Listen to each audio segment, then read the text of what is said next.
Poštovani gledatelji, dobra vam večer, lijep vam pozdrav i dobrodošli u Pulu, dobrodošli na Autodrozinu, dobrodošli na posljednji dvoboj 19. kola Supersport Hrvatske nogometne lige između Istre i Hajduka. Stadion Autodrozina danas bi trebao dobiti novu dimenziju, stadion Autodrozina danas bi trebao biti u potpunosti drugačiji no što smo navikli. Danas bi Autodrozina i službeno trebalo dobiti i rekordan broj gledatelja otkako se naravno ovdje igraju domaće utakmice. Istra čak mijenja i sustav, trojac u posljednjoj liniji, ispred Majkića, Perković, Galilea, Marešić, na stranama Hujber i Kadušić, Kaseres, Petrušenko držat će sredinu, Mahmud će biti nešto istureniji, a Vuk i Erceg kao dvije udarne igle. Pozdrav dvaju kapetana, pozdrav sudaca uz koju kakvu pošalicu, jako dobro su se smijali i Galilea i Livaja i Igor Pajač zajedno sa svojim pomoćnicima Ivanom Mihaljem i Ivanom Starčevićem. Ivan Matić, četvrti je sudac u VAR sobi, još se nalaze i Dario Bel kao i Bojan Zobenica. Ivan Leko napravio je dvije promjene, ali sustav nije mijenjao. Sentić je na golu, posljednja trojka Prpić, Borevković i Simić. Desno igra Sahiti, lijevo Melnjak, sredina Grgić, Krovinović, Kalik i prema naprijed Livaja i Mlakar.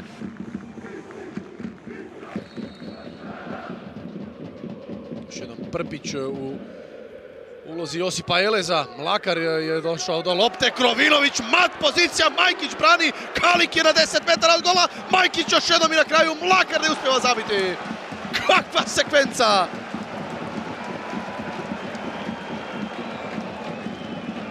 Bravo svi, ali poneviše, bravo Lovro Majkić. Izvanredne dvije obrane, na kraju netko to tamo sa gol crte očistio. Krovinović tek sada ide na centar, šut nije loše, Livaja će pucati pokraj vrata.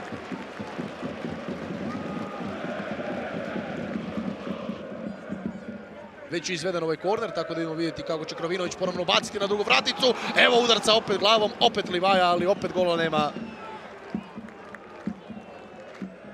Aut sada za Splićane.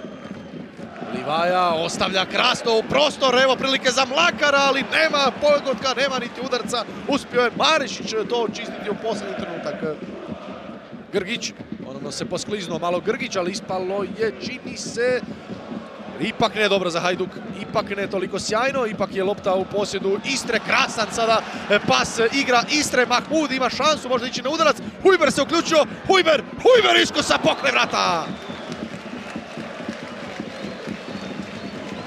28. minuta, eto i odgovora Istre.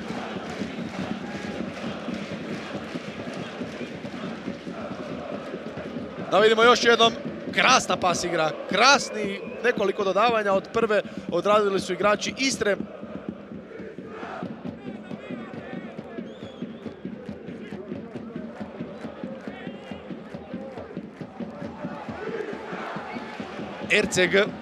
Erceg pokraj Prpića, Erceg i dalje, Erceg može ići u dribling, Erceg ide u dribling i zabija za 1-0. Istra vodi 1-0 od 29. minute.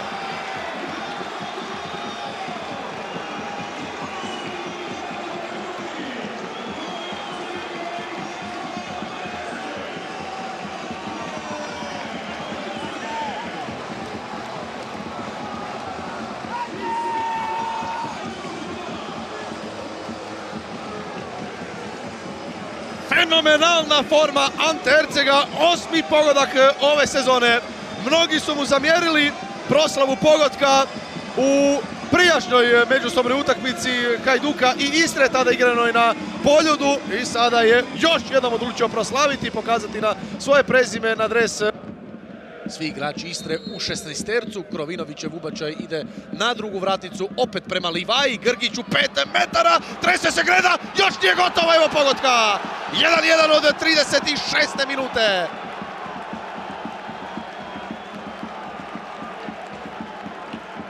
Dario Melnjak.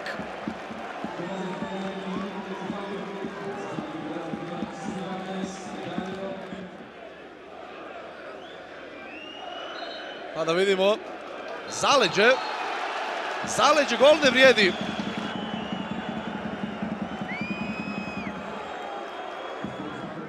ne bi li malo zasmetao Krovinoviću prilikom ubačaja koji odlazi u 5 metara i ide u mrežu. Ide u mrežu, 1-1, je li 1-1, 42. minuta, pogodak opet za sada vrijedi. Novi centaršut, novi pogodak, 1-1, zaleđe.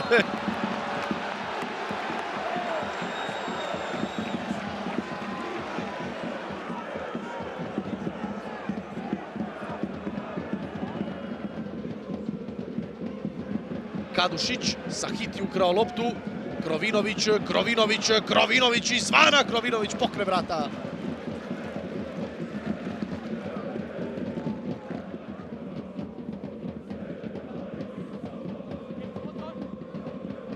Meljnjak se ponovno ubacuje iza leđa obrane Istre. Meljnjak će zavrnuti povratnu loptu na kojoj za sada nema nikoga i tu će na kraju svega ipak izaći kao pobjednik Mauro Perković.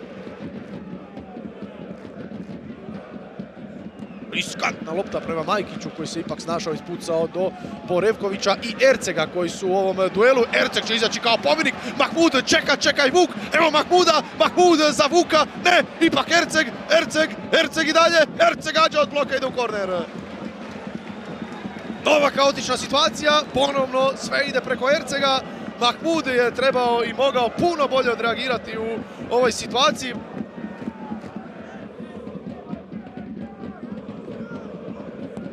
Centaršut dobar na 5 metara, 2-0 vodi Istra. 53. minuta, Einar Galilea.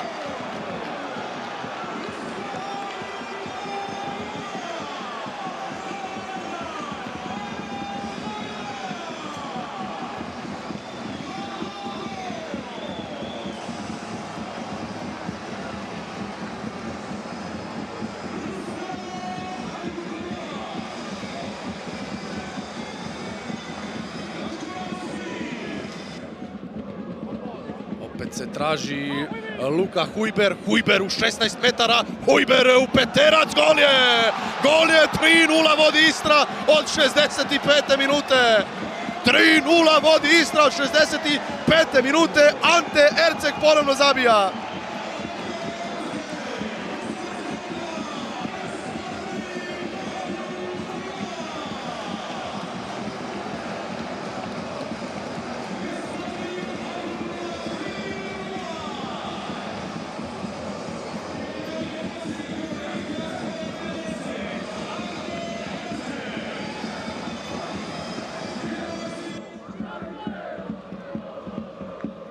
Sati za Krovinović je probao iz okreta, zanimljiva ideja, međutim taj udarac završio daleko od gola.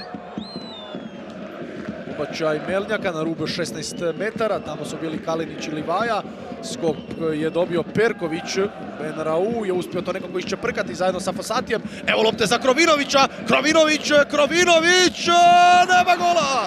nema gola, što se ovdje dogodilo, zaleđe je na kraju označeno, ali nisam 100% siguran na koji način ova lopta nije završila u mreži. Točno tamo 2-3 igrača Istre su stala da se s naše pozicije ne može vidjeti kako ovo nije ušlo u mrežu.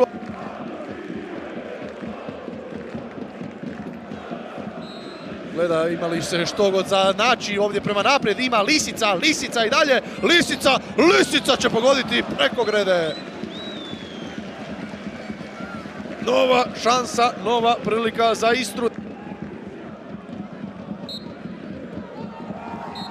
Kraj dvoboja, kraj utakmice na Aldo Drozini, kraj utakmice u Puli. Istra 1-9-6-1-3, Hajduk 0. Okay, we knew that this Hajduk is a Hajduk that press a lot, that is very aggressive, and they show it because I think that Hajduk play a good game. They create the one or two chances in the beginning. In a few moments that we were a bit sloppy. Okay, for me today important was that we were organized, we had good pressure when we don't have the ball, and in the moment we had the ball to be in the good areas to keep the ball and to play, because against teams that they are very aggressive, it's not easy to find the spaces, but I think we find it good, and so today the game was also funny for the supporters. Sometimes they are angry that they think it's not funny. I think it's always very funny, but today was also, I think, nice to watch. osjećaji su bolni, jel? Kad izgubiš 3:0 te boli, tako da je teško je sad reći. Činjenica je ta da prvo problem je bilo u Al Pari, da je Istra zabila gol je iz prve prave situacije. Mi smo imali, ja mislim, 1-2 situacije, ali nismo bili pravi. Puno je toga falilo. Pokušaj nekog pressinga, energije je bio tu, ali jednostavno pogotovo drugo poluvreme nakon ta 2 brza gola, jednostavno utakmica bila gotova i sad je u biti na nama da prvo prihvatimo to. U nogometu se gubi i dobija. Ne možemo se lagati i reći da je to normalno ili nije, ali je normalni sportaši moraš pogledati istini u oči i reći da je protivnik bio bolji, zasluženo pobjedio, a mi se moramo spustiti, jako trenirati, šutiti i pokušati u sljedećoj utakmici pokazati da je ovo samo bio jedan loš dan.